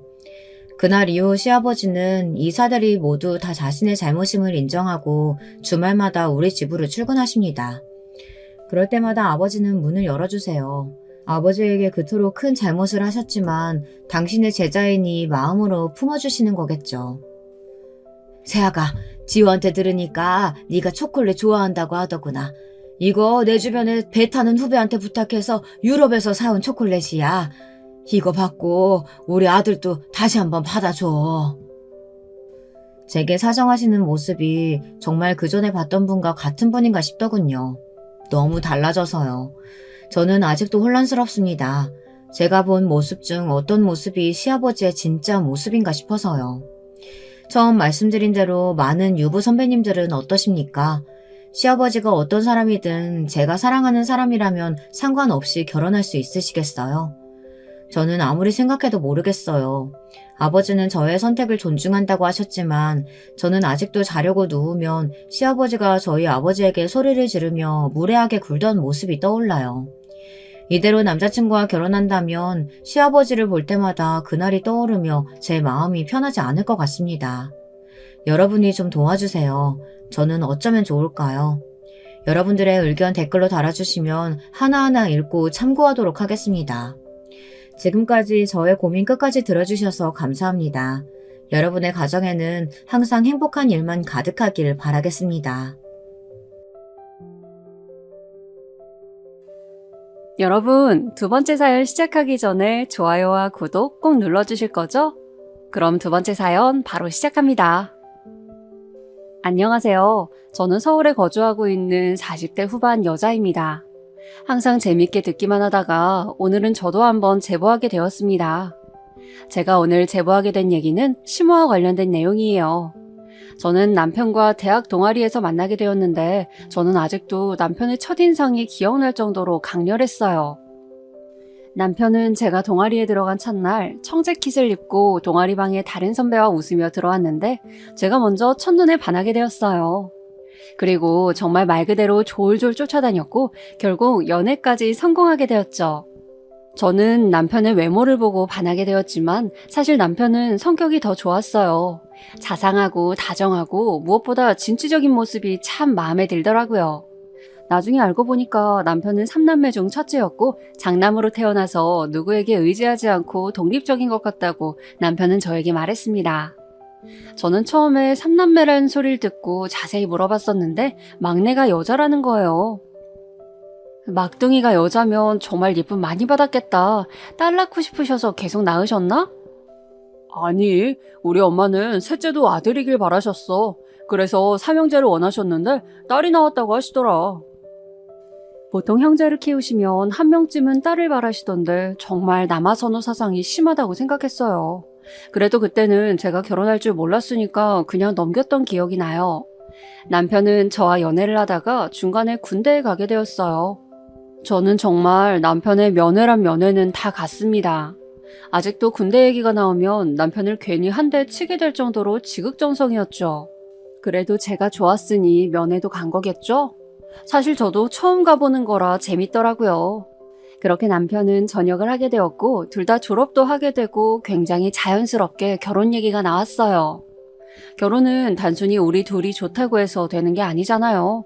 왜냐하면 결혼은 집안과 집안이 이어지는 거니까 서로 집에 인사를 가기 전에 많이 얘기를 꺼냈어요. 저는 자매로 태어나서 위로 언니가 있는데 언니를 남편한테 소개시켜 주었는데 언니가 저한테 나중에 집에서 남편 놓치지 말고 꽉 잡으라고 하더라고요. 아직 부모님에게 인사시키진 않았지만 언니가 남편을 좋아하니 저도 기분이 괜히 좋았죠. 왜냐하면 제 가족한테 인정받은 거잖아요. 언니는 항상 저한테 어릴 때부터 저는 성격이 매행해서 남자를 잘 골라야 한다고 거의 세뇌했어요. 언니한테 인정을 받고 나서 저도 남편에게 남편 동생들을 보고 싶다고 했죠. 왜냐하면 사실 남편 동생 중 막내 동생은 한 번도 본 적이 없거든요. 남편의 군대 수료식에도 둘째 동생만 왔었기 때문에 있다는 소리만 듣고 실제로 본 적이 없으니 어찌나 궁금했는지 몰라요. 그런데 제가 막내도 보고 싶다고 하니까 남편이 살짝 당황하더라고요. 막내? 내가 한번 그럼 얘기해볼게. 그런데 막내가 나올지 모르겠네. 왜? 혹시 내가 불편하려나? 아니, 그건 아니고 막내가 집이랑 연락을 잘 안 해. 왜? 무슨 일 있어? 남편은 상당히 곤란해 보였어요. 저는 더 궁금해서 물어봤지만 남편은 막내 동생에게 연락해본다고 하고 그냥 말을 넘기더라고요. 그런데 며칠 뒤 저는 정말 깜짝 놀랐습니다. 왜냐면 모르는 번호로 전화가 오길래 받았더니 글쎄 남편의 막내 동생 전화였던 거예요. 안녕하세요. 저 준상이 오빠 막내 동생이에요. 할 말 있어서 전화했어요. 혹시 둘이 따로 만날 수 있을까요? 안녕하세요. 안 그래도 만나보고 싶었어요. 둘이 볼 수 있어요. 명동에서 보는 거 괜찮으세요? 저는 사실 당황했지만 그래도 침착하게 둘이 보자고 말했습니다. 그리고 정말 별 상상을 다 하면서 친언니한테 얘기하자 같이 나가자고 하더라고요. 처음엔 그럴까 생각했지만 저에게 따로 얘기할 정도면 무슨 이유가 있는 것 같아서 혼자 나가게 되었어요. 명동의 한 카페에서 막내 동생을 만나게 되었어요. 미리 흰색 카디건을 입었다는 말은 들었지만 얼굴만 봐도 남편 얼굴이 보여서 바로 알아차릴 수 있었어요. 어색하게 인사를 했는데 막내 동생은 복잡한 표정으로 앉아있더라고요. 저만 혼자 어색해서 이런저런 말을 하고 있었는데 갑자기 말을 꺼냈습니다. 준상이 오빠만 생각하면 정말 사람 좋아요. 제 오빠지만 정말 착하고 다정해요. 네, 맞아요. 그래서 저도 결혼을 결심하게 되었어요. 아가씨가 미리 연락해줘서 얼마나 좋은지 모르겠어요. 막내 동생은 한숨을 작게 쉬더니 이어서 말했어요. 언니 사람 좋은 것 같아서 제가 그냥 사실대로 말할게요. 저도 고민 많이 했는데 언니가 너무 착해 보여서요. 언니, 우리 집하고 결혼하지 말아요. 네? 그게 무슨 말씀이세요? 언니 시어머니 될 사람 정말 남아선호 사상 굉장히 심해요. 안 봐도 시집살이를 시킬 게 눈에 보여요. 저도 대학만 졸업하면 바로 나갈 거예요. 저는 정말 너무 놀라서 마시던 찻잔도 떨어뜨렸어요. 손이 너무 떨리더라고요. 그래서 그동안 군대에도 나타나지 않았던 것이었어요. 집안 자체가 그냥 아들만 보고 살아요. 저는 막내지만 온갖 구박은 다 당했어요. 언니 귀하게 자랐을 텐데 가서 고생만 할 것 같아서 제가 미리 말하는 거예요. 우리 오빠만 생각하면 사람은 참 괜찮지만 우리 부모 생각하면 이 결혼은 안 돼요. 제가 너무 놀라자 제 옆자리로 와서 손을 꼭 잡아주더라고요. 진짜 잘 생각해보세요. 아니면 집에 인사라도 한번 가보세요. 오빠한테는 그냥 언니랑 둘이 여자끼리 잘 맞을 것 같아서 따로 만났다고만 말할게요. 현명한 선택을 하길 바라요. 저는 정말 충격이 컸어요. 막내가 따로 사는 이유가 바로 차별 때문이라니 저는 정말 놀랐어요. 들어보니 정말 차별이 심했더라고요. 대학 등록금도 오빠들은 내주었지만 막내는 받지 못했대요. 어릴 때부터 여자라고 간식도 안 주고 밥도 조금만 줬다고 하더라고요. 갈비찜을 해놔도 오빠들만 먹이고 신우는 먹이지도 않았대요. 과자를 사도 2개만 사서 신우는 주지도 않았다고 하더라고요. 학교 다닐 때도 오빠들은 책이며 공책이며 다 새로운 것으로 사줬는데 신우는 오빠들 거 쓰라고 하면서 지원을 잘 해주지도 않았다고 하더라고요. 다행히 형제들이 순해서 몰래 따로 챙겨주기도 하고 그랬다네요. 부모님이 차별이 심했지만 자기가 이제까지 그래도 버티고 산 것은 오빠들 덕분이라며 특히 제 남편을 칭찬했어요. 큰오빠는 어릴 때부터 자기를 가장 많이 챙겨준 사람이고 그래서 저한테 이런 말도 하는 거라고 했어요. 저는 일단 알려줘서 고맙다고 하고 언니한테 바로 전화를 했습니다. 제가 이렇게 다 털어놓자 언니는 일단 한쪽 말만 들은 거니까 함부로 판단하면 안 된다 했어요. 듣고 보니 그 말도 맞더라고요. 그래서 일단 남편에게 연락해서 당장 이번 주 주말에 인사를 가자고 전했죠. 그리고 예상보다 빨리 시댁에 인사를 가게 되었어요. 저는 막내에게 들은 말이 있어서 너무 걱정되었어요. 그래서 밥을 잘 먹지도 못하고 종일 걱정만 하느라 머리가 아플 지경이었죠. 약까지 사 먹을 정도였습니다. 그렇게 남편 집으로 인사를 가게 되었는데 제가 너무 손을 떠니까 남편이 손을 꼭 잡아주었어요. 안녕하세요. 처음 뵙겠습니다. 인사를 했는데 막내가 뒤에 서 있는 게 보이더라고요. 저에게 눈인사를 하길래 저도 눈웃음을 지어주고 바로 부모님을 뵀어요. 어서 와요. 얘기 많이 들었어요. 시어머니가 먼저 반겨주셨어요. 시아버지와도 인사하고 안으로 들어갔는데 저는 정말 각오를 많이 했거든요. 그런데 상다리가 부러질 만큼 음식이 많더라고요. 그걸 보고 일단 안심했던 기억이 나요. 그리고 앉아서 밥을 먹는데 시아버지는 생각보다 정말 많이 과묵하셨어요. 남편한테 듣기로는 사업을 하신다고 들었는데 전날 시아버지의 목소리를 들은 문장은 2-3문장 뿐이었어요. 그냥 성격이 원래 저러신가 보다 생각하고 넘겼었는데 제가 의외라고 느꼈던 사람은 시어머니였어요.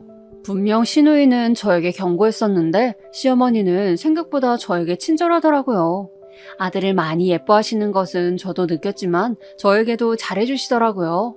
물론 사람은 한 번 봐서는 모르고 계속 봐야 아니까 완전 마음이 안심되는 것은 아니었어요. 집에 돌아와서 언니한테도 시어머니 첫인상은 그렇게 나쁘지 않다고 말했어요. 친언니는 저에게 막내 신우가 말해준 것은 정말 고맙지만 사람 말은 양쪽 다 들어봐야 한다며 일단 남편과 대화를 많이 해보라고 했어요. 저도 언니 말에 동의했기 때문에 남편에게 어느 날 진지하게 얘기를 꺼냈습니다. 그랬더니 남편의 반응이 의외였어요. 자기야, 사실 맞아. 막내가 말한 것 거짓은 아니야. 우리 어머니 정말 남아선호 사상이 심하셔. 하지만 저 시대분들은 대부분이 다 그러시잖아. 어차피 결혼하게 된다면 우리는 나가 살 거니까 그래도 괜찮지 않을까? 내가 중간에서 정말 많이 노력할게. 남편은 사실을 숨기지 않고 있는 그대로 다 말해주었어요. 사실 남편이 아예 없는 소리라고 하면 저도 결혼하지 않았을 거예요. 하지만 오히려 사실이지만 우리 같이 이겨내보자 하길래 신뢰가 높아졌어요. 그래서 저도 일단 남편만 믿고 결혼하기로 마음을 먹었고 우리 친정에도 남편을 보여주었어요. 부모님은 예상대로 굉장히 좋아하셨어요. 남편이 훤칠하고 성실하고 다정하니까 싫어할 이유가 없었어요. 그러나 결혼 준비할 때는 사실 시댁과 몇 번 부딪혔어요. 우리 친정이 상대적으로 더 여유가 있었기 때문에 집을 구하는 과정이나 예단 문제에 있어서는 괜찮았어요. 특히 친정 부모님께서는 제가 남편을 매우 좋아하는 것을 잘 아시니까 지원 부분에 있어서는 돈을 아끼지 않으셨죠. 그런데 부딪혔던 것은 결혼식장 위치와 하객 보증 인원, 그리고 한복 색상이었어요. 결혼식장 위치는 사실 생각지도 못했던 고민이었어요. 저는 저와 남편 그리고 시댁과 친정이 다 서울에 거주하고 있으니까 당연히 서울에 있는 결혼식장을 골랐어요. 그런데 시어머니가 남편과 제가 상의도 없이 서울에 골랐다고 화를 내시는 거예요. 적어도 어른들한테 물어보고 결정해야지 이게 말이 되는 상황이니? 저는 사실 시어머니가 왜 화를 내시는지 정말 이해가 안 갔어요. 그래서 남편에게 우리가 뭐를 잘못한 거냐고 물어봤는데 남편도 모르더라고요. 그래서 이 사건은 남편이 잘 달래어서 넘어갔어요.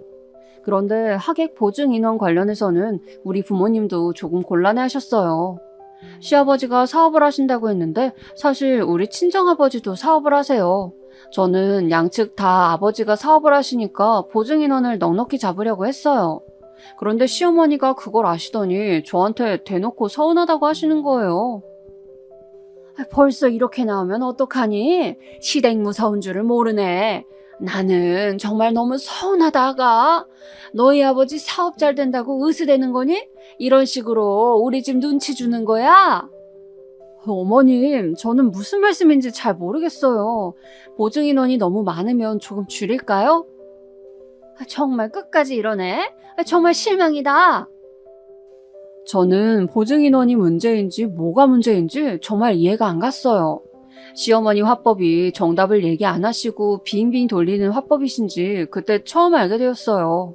저는 정말 시어머니의 감정이 상하지 않기를 바랐기 때문에 남편에게 중재를 요청했어요. 남편을 통해서 들은 말로는 보증 인원이 너무 많아서 시댁을 무시한다고 느끼셨다고 했어요. 그런데 문제는 우리 친정 부모님이었어요. 왜냐하면 친정아버지가 사업을 꽤 크게 하셨거든요. 그래서 보증 인원이 적어지니까 친정 부모님이 당황하셨죠. 단순히 축의금 문제를 떠나서 사업적으로 얽혀있는 부분도 많았다고 해서 상당히 곤란해하셨어요. 그래서 저랑 남편이 중간에서 매우 고생했지만 그래도 우리 친정 부모님께서 한 발 물리셨어요. 결혼 전부터 문제를 일으키고 싶지 않다고 하셨어요. 그렇게 무사히 결혼식을 올리나 싶었는데 글쎄 활용점정으로 한복 색상 문제가 터졌어요. 보통 신부 한복은 분홍색으로 입고 신랑 측은 하늘색으로 입는 거 다들 아시죠? 요즘은 그래도 좀 덜하다고 하는데 제가 결혼할 때는 저게 당연했어요. 그런데 같이 한복을 고르러 갔는데 시어머니가 분홍색 한복을 고집하셨어요. 어머, 나는 분홍색 입어야겠어. 내 얼굴하고 정말 잘 어울려. 난 이걸로 해야겠어. 보통 신랑 측은 하늘색을 입으셔요. 오죽하면 한복집 직원분께서 나서서 신랑 측은 하늘색을 입는다고 말했지만 시어머니는 들은 척도 하지 않았어요. 단순히 색상만 그런 것도 아니고 무슨 사극에 나오는 중전마마 옷 아시죠? 엄청나게 화려한. 정말 한복집 직원분 말을 빌리자면 어디 국가 행사 때 입고 나오는 그런 옷을 고르고 입겠다는 거예요. 친정엄마 얼굴을 봤는데 엄마도 당황하시고 언짢아 보이셨어요. 적어도 물어보고 골라야 하지 않겠어요? 다짜고짜 고르고 본인은 다 정했다며 비녀를 고르고 있더라고요. 어머님, 하늘색 한복도 정말 잘 어울리세요. 이것 한번 입어보시는 건 어떠세요? 제가 아무리 유도해도 본인은 그 화려한 무슨 중전마마 옷을 고르고 입겠다고 했어요. 제가 중간에서 당황해서 어쩔 줄 모르는 게 티가 났는지 친정엄마는 본인은 그냥 무난한 한복을 고르셨어요. 한복을 다 고르고 나와서 한정식 식당에 갔는데 시어머니는 정말 아들들과 자기 자랑만 계속했어요. 저도 남편 잘난 거 충분히 잘 알고 있어요. 모를 수가 없죠. 제가 그래서 첫눈에 반했으니까요. 그런데 친정엄마도 있는데 계속 아들들이 얼마나 기특한지 모른다며 공부도 어릴 때부터 잘했고 성실하고 착하고 그러면서 저한테 복 받았다고 그러더라고요. 그날 남편은 회사 때문에 없었는데 자리에 없는 사람을 계속 칭찬하니까 받아주는 것도 한계가 있었어요. 그리고 그날 집에 가서 엄마가 저에게 말씀하셨죠. 선아야, 결혼 다시 생각해보자. 저는 엄마가 왜 저러시는지 이해는 갔지만 결혼은 꼭 하고 싶었어요. 그래서 엄마를 새벽까지 설득했어요. 엄마, 어차피 결혼하면 이제 따로 살 거야. 내가 한복은 중간에서 준상 씨랑 연락 잘해서 해결해볼게. 한복 때문이 아니야. 자기 자식 귀한 줄 알면 남의 자식도 귀한 줄 알아야지. 나는 무슨 네가 팔려가는 줄 알았어. 엄마가 저렇게 말씀하시니까 저도 걱정이 되더라고요. 그래서 남편에게 연락해서 상황을 설명을 다 하고 결혼은 다시 생각해보자 했어요. 제가 아무리 준상 씨를 좋아해도 결혼은 어른들의 약속이고 또 저는 저를 소중하게 키워주신 엄마가 속상해 하시는 것을 더 볼 수는 없겠더라고요. 제가 결혼을 다시 생각해보자 하니까 남편은 전화를 끊자마자 우리 집으로 왔어요. 제가 나가서 얘기하자 했더니 남편은 제 손을 잡고 우리 집으로 들어가서 엄마 앞으로 갔어요. 그리고 갑자기 무릎을 꿇더라고요. 장모님, 정말 죄송합니다. 제가 오늘 일만 아니었어도 같이 가서 상황을 중재했을 텐데 그러질 못했어요. 제가 너무 죄송합니다. 어머님께는 제가 잘 말씀드리겠습니다. 사실 이런 상황이 올 거라곤 엄마도 저도 예상하지 못했죠. 엄마는 그때 되게 당황하셨지만 남편이 집에 돌아가자 저에게 남편감 하나는 잘 골랐다고 하시며 결혼식 한복은 그냥 시어머니 입고 싶은 대로 하라고 하셨어요. 엄마도 남편이 중간에서 중간 역할을 잘할 것을 아셨나 봐요. 그렇게 그 뒤로는 큰 별탈 없이 결혼하게 되었어요. 결혼식을 올리고 제주도로 신혼여행을 갔는데 거기서 또 작은 소란이 일어났죠. 글쎄 시어머니 전화가 온 거예요. 예, 너는 도착했으면 도착했다고 전화를 해야지. 결혼식 올렸으니까 이제 끝났다 이거니? 저는 신혼여행이 끝나고 어차피 다 인사를 드리려고 했기 때문에 신혼여행을 가서도 연락해야 하는지 정말 몰랐어요. 그것도 당일에요. 제가 당황하자 옆에서 남편이 대신 말렸고 뭔가 서러워져서 엄마에게 전화했더니 친정엄마는 오히려 왜 전화했냐고 푹 쉬라고 빨리 끊더라고요. 그래도 남편이 옆에서 달래줘서 참을 수 있었죠. 신혼여행이 끝나고 시댁에 인사하러 갔는데 시어머니는 제 얼굴을 쳐다도 보지 않더라고요. 아이고 우리 아들 보고 싶었어. 잘 쉬고 왔니? 저는 제가 투명인간인 줄 알았잖아요. 신우가 옆에 와서 조용히 인사하길래 신우랑 그나마 대화했던 것 같아요. 시어머니 태도와 달리 남편과의 신혼생활은 아주 즐거웠어요. 사랑하는 사람과 둘이 한 집에 사는 것이 어찌나 즐겁던지 이래서 사람들이 다들 결혼하고 사는구나 싶었어요. 그리고 우리 부부가 결혼하고 바로 다음에 시동생도 결혼했어요. 남편과 시동생의 나이차가 연년생이라 둘이 비슷하게 결혼을 하게 되었는데 동서가 될 분을 우리 부부가 먼저 만났는데 참하고 웃는 모습이 정말 예쁘더라고요. 그런데 동서네 집은 그렇게 여유가 있지는 않았나 봐요. 시어머니가 대놓고 돈이 부족하다고 하더라고요. 아유 정말 내가 속상해서 살 수가 없어. 아들 결혼하는데 집 하나 못 해주고 너무 속상해서 눈물이 자꾸 나와. 저와 남편을 집으로 불러서 우시는데 정말 난감했습니다. 그렇다고 우리 부부도 이제 신혼인데 뭘 해줄 수가 없고 시어머니도 딱히 우리에게 무엇을 명확히 바라진 않으셨고 정말 불러서 하소연만 하셨어요. 듣기 좋은 소리도 3번이면 지친다고 하잖아요. 저런 상황이 지속되자 저는 힘들더라고요. 시아버지 사업은 시공과 관련된 사업이었는데 지금도 그렇고 저 시대에도 그렇고 워낙 숙련된 기술자가 많은 곳이라 다 인맥으로 돌아가는 사업이잖아요. 그런데 시아버지 사업이 그렇게 수완이 좋지는 못하더라고요. 그래서 시동생이 결혼하게 되어도 집을 마련해주지는 못하는 상황이었죠. 저는 또 남편하고 결혼했고 시동생도 평소에 저에게 정말 친절했기 때문에 문득 친정아버지가 생각나서 친정에 가서 조심스럽게 부모님에게 부탁했습니다. 엄마, 아빠, 시아버지 사업이 제대로 안 되는 것 같은데 좀 도와줄 수 있어요? 엄마는 제 얘기를 곰곰이 들으시더니 마침 이번에 공장 기숙사를 새로 짓기로 했는데 시아버지 업체와 계약을 맺겠다고 했어요. 친정부모님은 두 분이 식품 공장을 하셨는데 매출이 점점 좋아지면서 직원들도 많이 늘어났거든요. 그래서 기숙사를 크게 지을 예정이었어요. 제가 남편에게 이 소식을 전하자 남편은 굉장히 좋아하면서 한편으로는 걱정된다고 했어요. 시부모님 성격상 우리 집에서 도와주었다는 것을 알게 되면 자존심이 상하신다고 난리치실 게 뻔했거든요. 그래서 남편과 친정집에 가서 우리 부모님과 긴 토의를 했고 결론은 몰래 계약을 맺기로 했어요. 어차피 친정부모님은 바쁘셔서 직접 계약을 하시는 건 아니었고 직원이 대신 할 예정이었거든요. 그렇게 계약이 성사되었고 사실 정말 큰 계약이었거든요. 당연히 시댁에선 난리가 났어요. 영세 개인업자가 갑자기 큰 거래를 하게 됐잖아요. 시어머니는 그 상대가 우리 부모님인 것도 모르고 저에게 자랑도 많이 하셨어요. 너희 시아버지가 능력이 워낙 좋아야지. 정말 이 사람도 그렇고 우리 아들들은 능력 하나는 타고났어. 넌 정말 복 받았다 얘. 어딜 가서 우리 아들 같은 사람을 만나겠어? 남편이 옆에서 그만하라고 아무리 말려도 본인은 당당하다고 하셨어요. 그래도 결과적으로는 시동생도 넉넉하게 결혼할 수 있게 되었으니 다행이라고 생각했어요. 그런데 여러분, 시어머니는 시동생까지 결혼하자 본성을 대놓고 드러내기 시작했습니다. 남아선호 사상이 굉장히 심하다고 했잖아요. 정말 동서까지 시댁에 들어오자 시어머니는 대놓고 차별하셨어요. 명절 때 같이 모이면 꼭 저와 동서만 일을 시켰어요. 아니, 시누이까지도요. 아들들이 부엌에 들어오면 정색하고 나가라고 하셨어요. 남편과 시동생이 며느리들이 고생하는 것을 잘 아니까 최대한 본인들도 도우려고 했거든요. 그러면 또 난리가 나셨어요. 너희는 이런 거 타는 거 아니야. 이런 건 여자들이 하는 거야. 가서 쉬어, 누워. 아들, 제발. 또 밥을 먹을 때 상을 차려서 저도 앉았더니 막 화를 내시더라고요.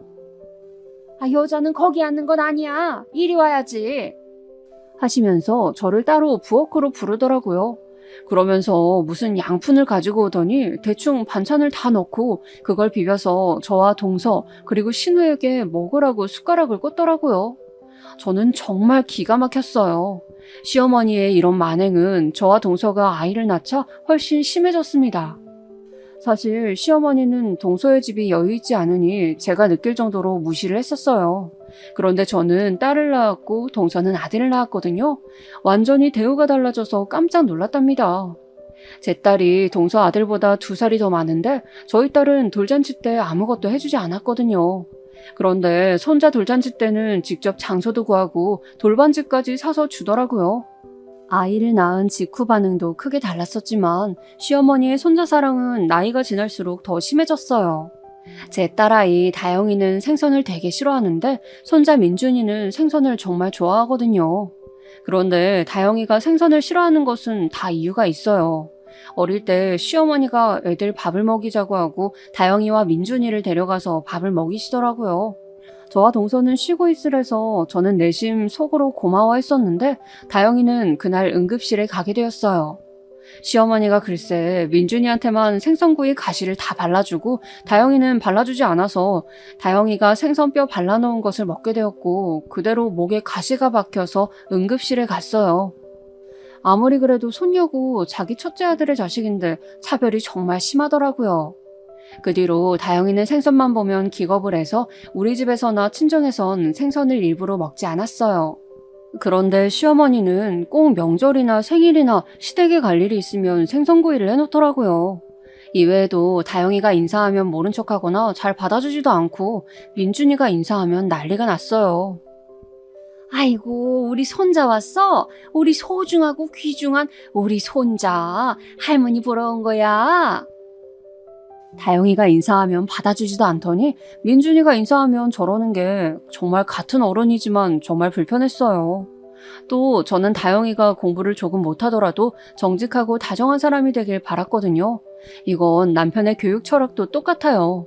우리 부부는 다영이가 문제집을 풀고 시험 성적을 높게 받는 것보단 우리랑 같이 산에 가고 바다를 보며 자연을 느끼고 동물과 교감하며 살기를 바랐어요. 그래서 다영이는 학업적으로 스트레스를 전혀 받지 않았어요. 저는 공부보다는 본인이 뭐를 원하고 잘하는지 아는 것이 훨씬 중요하다고 생각했기 때문에 다영이가 공부를 많이 하지 않더라도 크게 신경이 쓰이진 않았어요. 그런데 민준이는 경우가 달랐어요. 사실 동선에는 여유가 많이 없었고 시동생도 그렇게 능력이 좋진 않았어요. 그래서 시어머니의 입김에 많이 휘둘리는 편이었죠. 우리 친정에서 계속 계약을 맺었기 때문에 시댁은 점점 여유가 많이 생겼거든요. 시어머니는 민준이를 영어 유치원에 보내고 여기저기 학원도 많이 알아보셨어요. 그리고 동서에게 돈을 주면서 민준이를 거기에 보내라고 시켰죠. 동서는 안 그래도 민준이 교육에 관심이 많았는데 시어머니가 먼저 돈을 주면서 보내라고 하니까 오히려 좋아했습니다. 그렇게 동서가 고맙다고 어머님밖에 없다고 하니까 시어머니는 더 기세등등해졌어요. 그래서 다영이만 보면 공부하라고 말하더라고요. 다영이가 초등학교에 들어가자 그 비교는 훨씬 심해졌어요. 그래서 일부러 남편과 친정에서 다영이를 더 많이 사랑해주곤 했어요. 또 신우는 정말 대학을 졸업하면서 독립하게 되었는데요. 그래도 가끔 시댁에 오면 다영이를 정말 많이 예뻐해줬어요. 그래서 다영이도 우리가 시댁 행사에 간다고 하면 고모도 오는 거냐고 물을 정도였어요. 언제는 또 시댁 제사가 있어서 시댁에 갔던 적이 있어요. 제가 들어갔더니 동서와 민준이가 미리 와 있더라고요. 그런데 민준이가 무슨 학습지를 풀고 있는 거예요. 민준이 할아버지 댁에 와서도 공부하는 거야? 대단하다. 제가 칭찬하자 갑자기 시어머니가 부엌에서 나오더니 저한테 이렇게 말씀하셨어요. 얘, 너 이 딸도 공부시켜. 애가 맨날 물어보면 어디 놀러 갔다는 말밖에 안 하는데 이게 말이 되니? 너는 애기 엄마가 됐으면 집에서 공부를 시켜야지. 도대체 같이 놀러 다니면 어떡하니? 저는 그냥 민준이를 칭찬하려고 한 말인데 시어머니가 저렇게 나오니까 정말 황당하더라고요. 어머님, 다영이는 아직은 저와 남편하고 노는 걸 더 좋아해요. 나중에 때가 되면 다 시킬 거예요. 지금부터 시켜야지 뒤처지지 않아. 그래도 아빠 머리가 워낙 좋으니까 뭐라도 잘하는 게 있긴 하겠지. 저도 저 말에는 당연히 기분이 상했죠. 그래도 다영이가 제 눈치만 보고 있길래 괜찮다고 하고 일부러 방에 들어와서 남편에게 빨리 오라고 문자를 하고 다영이에게 말했어요. 다영아, 엄마는 네가 공부하기 싫으면 안 해도 돼. 상처받지 마. 다영이는 그제야 안심이 됐는지 저를 끌어안더니 울기 시작했어요. 우는 아이를 보니까 너무 마음이 아팠고 그래서 그날 집에 돌아가서 진지하게 남편에게 말했어요. 사실 시어머니가 나한테 뭐라 하는 거는 그냥 넘겼어. 왜냐면 나는 그런 말 한마디에 상처받지 않고 당신이 충분히 나에게 잘해주니까 의지하며 살 수 있잖아. 그런데 다영이는 아직 미성년자고 초등학생이야. 저렇게 어린아이한테 어릴 때부터 민준이랑 비교하시는 거 너무하지 않아? 내가 정말 면목이 없다. 당신도 다영이 누구보다 사랑하는 거 알아. 아이가 상처받는 거 원하지 않잖아. 다영이랑 당신한테는 그냥 미안한 마음만 들어. 나도 어릴 때부터 어머니 성격이 저러신 것을 알았는데 도저히 말려도 말려지지가 않네. 저는 정말 시어머니가 저한테 뭐라 하시는 것은 넘길 수 있었어요. 저는 원래 타인의 말에 크게 상처받지 않아요. 그런데 다영이한테 뭐라 하는 거는 참을 수가 없더라고요. 그래도 내가 어머니와의 인연을 끊을 순 없잖아. 아예 평생 안 보고 살 수도 없고 최대한 내가 옆에서 중재할게. 다영이한테 자꾸 저러시면 나도 다영이 데리고 시댁 더 못 가. 여보, 어른이잖아. 또 저 시대에는 어쩔 수가 없잖아. 아예 다영이를 친조부모랑 인연을 끊게 하려고? 정말 왜 이러는 거야, 당신? 당신이야말로 왜 그래? 나는 다영이를 위해서 그런 거잖아. 내가 언제 신혼 때 당신한테 이렇게 말한 적 있어? 정말 시어머니가 다영이를 차별할수록 우리 집 분위기도 많이 안 좋아졌어요. 남편과의 부부싸움도 대부분 시어머니 때문이었어요.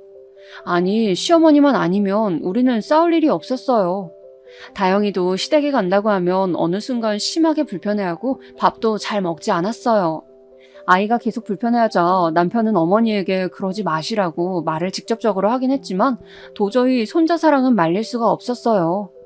사실 시댁에 가면 민준이 사진만 거실에 있고 시어머니의 지갑에도 민준이 사진만 있고 다영이는 찾아볼 수도 없었어요. 그리고 다영이랑 민준이가 둘 다 오는 것을 뻔히 알면서도 민준이가 좋아하는 음식과 과자만 사놓으세요. 어쩌다 다영이가 아이스크림을 먹으면 민준이 줘야지 누나가 돼서 뭐 하는 거냐고 해서 다영이가 온 적도 있어요. 이러니 제가 당연히 다영이를 시댁에 데려가는 것은 꺼려지더라고요. 언니, 그거 다 제가 당한 거잖아요. 저한테 했던 짓들 똑같이 다영이한테 하네요. 신우는 시댁에는 안 가도 우리 집에는 자주 놀러 왔었어요. 놀러 오면 항상 제 편을 많이 들어주고 다영이에게 장난감도 사주고 워낙 잘해주니까 다영이는 고모를 정말 많이 좋아했어요. 신우가 우리 집에 오면 옆에 딱 붙어서 떨어질 줄을 몰랐어요. 내가 결혼 전에 말려줬잖아요. 딱 남편만 보고 결혼했지. 사실 지금도 남편만 보면 너무 좋아. 우리 오빠는 멀쩡해요. 난 정말 우리 엄마지만 엄마가 이해 안 가요. 그래도 힘들어도 이렇게 저를 이해해주는 신우가 있고 가끔 싸울 때 답답한 소리를 하긴 하지만 대부분 제 편인 남편이 있어서 견딜 수 있었어요. 동서랑은 아이를 낳기 전에는 그래도 둘이 시어머니 욕도 종종 하면서 친하게 지냈었는데 아이가 태어나자 상황이 바뀌면서 서먹해졌거든요. 아무래도 시어머니가 다영이는 무시하고 민준이한테만 전폭적인 지지를 해주니까 동서도 시어머니 눈치를 많이 보더라고요. 그 상황을 아는 신우는 저에게 이렇게 말했어요. 언니, 민준이 만약 대학 가잖아요? 그럼 대학 등록금 4년치 다 준다고 할걸요? 다영이는 뭐 입학하거나 말거나 관심도 없을 거예요. 나한테 했던 것처럼. 그런데 저는 신우 말을 들으면서 정말 신우도 안타깝더라고요. 정말 예쁘고 바르고 똑똑한 신우는 만약 집에서 사랑을 많이 받으며 자랐으면 그땐 얼마나 더 대단한 사람이 되었을지 생각해보니까 마음이 아팠어요. 그래도 저는 시어머니가 저렇게 나와도 우리 친정에서 전폭적으로 사랑해주니까 괜찮다고 생각했어요. 실제로 우리 친정부모님은 다영이가 딸이고 아들이고 아주 상관이 없으셨어요. 우리 친언니 아이도 딸이거든요. 어쩌다 보니 자식들도 딸이고 손주들도 딸이었어요. 그래도 친정부모님은 공주들이 많아서 집이 행복하다고 항상 아이들을 예뻐하셨어요. 어찌나 예뻐하시는지 시댁에서 민준이에게 해주는 것은 비교도 되지 않았어요. 딸의 생일이 되면 다영이가 평소에 가지고 싶어 했던 것들을 다 사주고 평소에도 친정만 가면 다영이 손이 무거운 채로 집에 돌아왔어요. 생선을 싫어하는 다영이를 잘 아니까 한우만 사서 먹이셨고 저한테도 고생 많다며 용돈도 많이 주셨어요. 이렇게 친정에서 다영이를 많이 챙겨주니까 다영이는 오히려 저한테 외할아버지 할머니 보러 가자고 조르기도 했어요. 시어머니가 다영이와 민준이를 대놓고 차별해도 저는 최대한 앞에서 막으려고 했고 집에서 다영이에게 저런 말에 휘둘리지 말라고 했어요. 그러다 제가 기분이 나쁜 티를 내기도 했고 실제로 남편과 부부싸움을 하고 다영이를 친정에 데리고 가서 명절에 데리고 가지 않기도 했어요. 당연히 시부모님은 난리가 나셨죠. 시아버지는 말이 정말 없으신 편이었는데 저한테 전화해서 이게 무슨 행동이냐고 처음으로 화를 내시더라고요. 그런데 제가 저렇게 한 이유는 다 시어머니 때문이었어요. 명절 전에 시어머니 생일이라 시댁을 방문했었거든요. 그런데 민준이와 다영이가 둘이 놀다가 둘이 계단에서 넘어졌어요.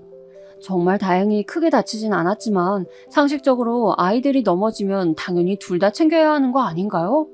아이들이 넘어진 모습을 시어머니가 제일 먼저 봤는데 시어머니는 민준이만 챙기더라고요. 저는 집에 있다가 시어머니가 민준이를 업고 들어오면서 구급차를 부르라고 난리를 치시길래 같이 민준이 상태를 보고 있었어요. 그런데 다영이가 울면서 들어오더라고요. 순간 너무 화가 나서 어머님에게 소리를 질렀죠.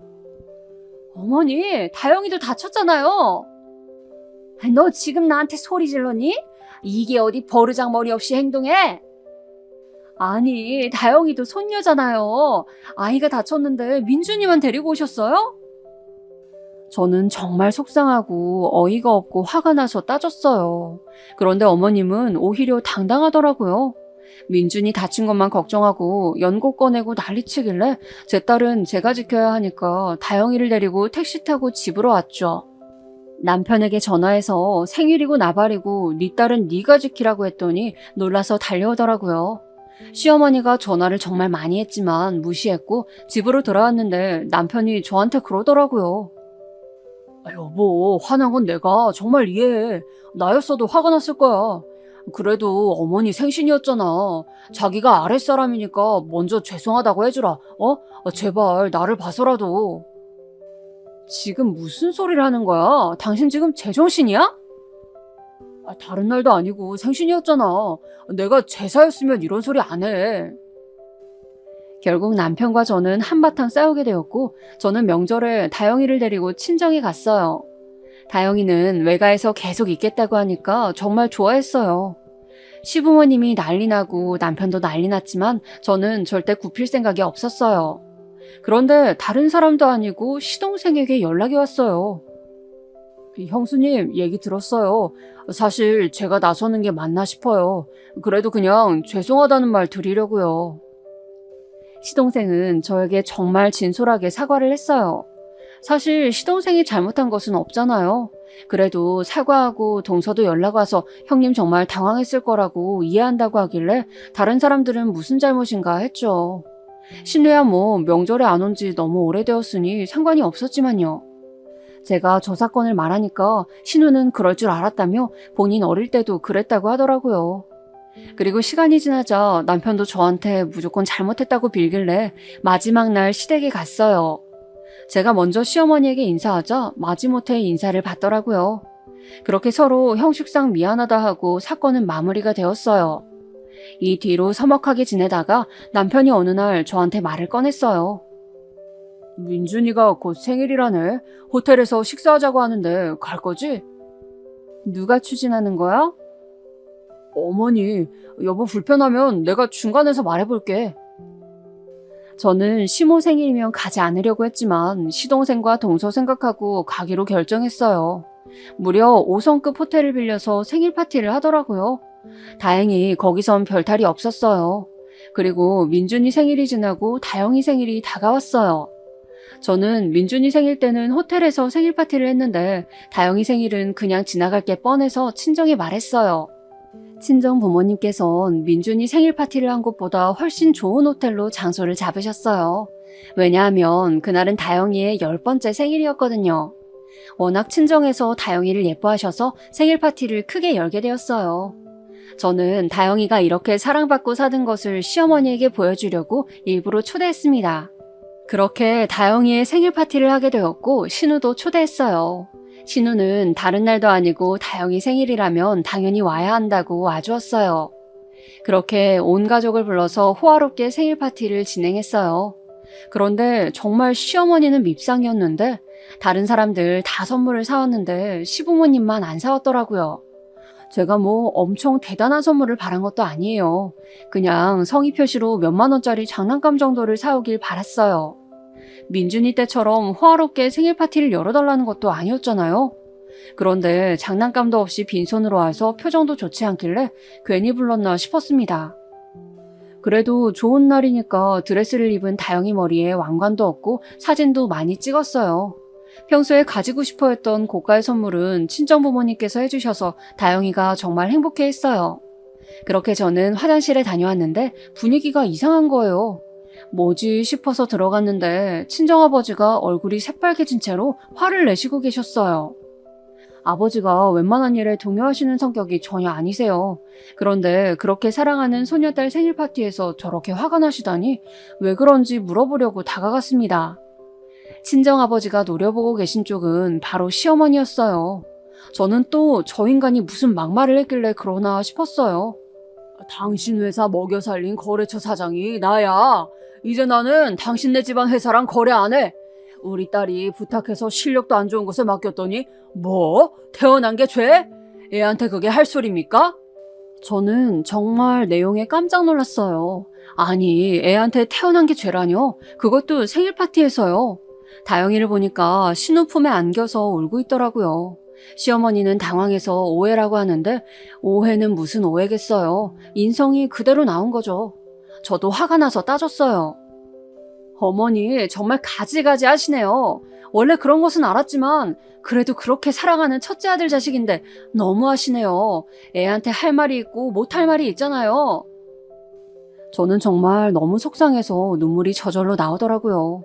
제가 우니까 친정엄마도 속상하신지 남편한테 뭐라 하기 시작했어요. 정서방, 정말 너무 실망이야. 이제껏 내 딸과 손녀딸이 이런 취급을 받았던 거야? 남편은 친정엄마에게 사과하고 저는 시어머니에게 따지고 친정아버지는 시어머니에게 화내시고 시동생은 중간에서 말리고 정말 소란스러웠어요. 저는 신우와 주차장으로 내려가서 다영이를 안심시켰어요. 다영아, 신경 쓰지 마. 다영이는 세상에서 제일 소중한 존재야. 앞으로 할머니 안 봐도 돼. 다 잊어버리자. 언니, 내가 대신 미안해요. 저도 엄마 정말 싫어하지만 이번은 너무 심했어요. 아유, 아가씨가 왜 사과해요. 나 앞으로 시부모 안 보고 살 거니까 괜찮아요. 저 말은 완전 진심이었어요. 저는 앞으로 시부모 얼굴 보고 살 자신이 없었습니다. 다영이는 제 인생에서 가장 소중한 보물이에요.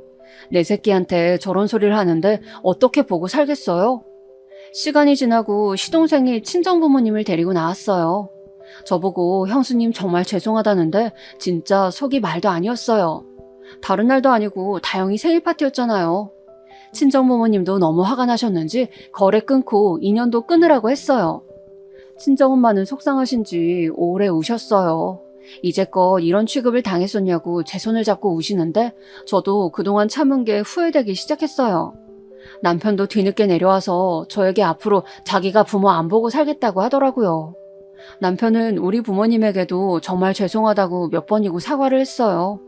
친정아버지는 정말 화가 많이 나셔서 바로 다음 날에 거래를 끊으셨어요. 정말 거래를 끊을 줄은 몰랐는지 시어머니는 저와 남편에게 전화하고 심지어 친정부모님께 전화하더라고요. 친정아버지는 아직도 이 얘기가 나오면 화를 그렇게 내시곤 하세요. 아버지는 저도 정말 예뻐하셨지만 다영이를 인생의 보물로 여기시거든요. 그런데 시어머니가 다영이에게 막말을 하니까 순간적으로 화를 참을 수 없었다고 말씀하셨어요. 친정엄마도 저에게 남편과 이혼하고 싶으면 이혼해도 좋다고 말씀을 하실 정도였어요. 저는 끝까지 절대 받지 않았고 남편에게는 다시는 너희 부모님하고 인생 살면서 볼 일 없을 것이라고 했어요. 남편도 본인 엄마가 자기 딸한테 태어나지 말아야 했다고 할 줄은 몰랐는지 알겠다고 하더라고요. 사실 저 못지않게 남편도 정말 충격이 크긴 했어요. 그래서 남편에게 저는 당신이 보고 싶어서 찾아가는 것까지는 말리지 않겠다. 하지만 다영이와 나는 절대 너희 엄마 볼 일 없을 거라 했더니 본인도 이번엔 확실히 정이 떨어졌다고 하더라고요. 신우도 저에게 잘 생각했다 했어요. 저는 저 일이 일어나고 결혼 전에 신우가 저를 말렸던 것이 생각났어요. 그때 결혼하지 않았다면 이런 일이 안 일어났을 거겠죠? 하지만 정말 시부모, 특히 시모만 빼면 남편과의 결혼은 꽤 괜찮았어요. 친정 부모님께서는 다영이가 상처받았을 거라고 심리상담을 권했습니다. 그래서 몇 번 나가봤는데 확실히 좋은 반응을 보이고 있었어요. 많이 심적으로 나아진 것 같더라고요. 다영이가 힘들어할 때는 이제 친할머니는 볼 일이 없을 거라고 전해줬어요. 다영이는 저에게 몇 번이나 되물었어요. 엄마, 진짜 할머니 안 봐도 되는 거지? 나 이제 친가 안 가도 되는 거지? 다영이가 그렇게 좋아하는 것을 보니 하루라도 빨리 인연을 끊을 걸 후회가 되기도 했지만 이제 앞으로 안 보고 살 거니까 이걸로 위안을 삼으려고요. 남편과도 대화를 정말 많이 해서 결국 부부 사이는 원만하게 해결되었어요. 하지만 시어머니는 아직도 종종 연락이 와요. 문자로도 본인이 잘못했다며 다시는 안 그러겠다고 하시는데 저는 이미 정이 떨어질 대로 떨어져서 다시 연락할 마음은 없었어요. 제가 받지 않고 답장도 안 하니까 번호를 바꿔서 연락이 오더라고요. 정말 끈질기다 생각했지만 이제는 뭐 시어머니인 것을 제가 알아도 별로 관심이 없어요. 그 과묵하신 시아버지도 연락이 오던데 그러게 애초에 있을 때 잘하지라고 생각이 들어요. 다영이한테 조금이라도 잘해줬으면 저도 사람이니까 마음이 동했을 텐데 말이에요. 친언니는 저에게 어차피 자승자박이라고 본인들이 그렇게 행동했으니까 어쩔 수 없다고 이질해서 저도 그렇게 마음을 먹으려고요. 그리고 시댁하고 연을 끊으니까 정말 마음이 어찌나 편한지 몰라요. 친정집에도 훨씬 자주 가고 있고 심적으로 스트레스 받을 일이 전혀 없어져서 좋아요. 시어머니가 제 인생에서 사라지니까 남편하고 싸울 일도 전혀 없더라고요. 친구들 말에 의하면 결혼 부부싸움의 대부분은 시댁 고부 갈등이라고 하더라고요. 정말 알턴니가 빠져도 이렇게 통쾌할 수는 없을 것 같아요. 사람은 정말 마음 편한 게 최고라고 이번에 확실히 인생 수업을 받게 되었죠. 여기까지가 제 사연 내용입니다. 들어주셔서 정말 진심으로 감사드려요. 여러분들도 누군가가 여러분의 마음을 불편하게 한다면 가만히 있지 마시고 꼭 대응을 잘하시길 진심으로 바랄게요. 이번 겨울 감기 조심하시고 몸 따뜻하게 정신도 건강하게 연말 마무리하시길 바랍니다. 감사합니다.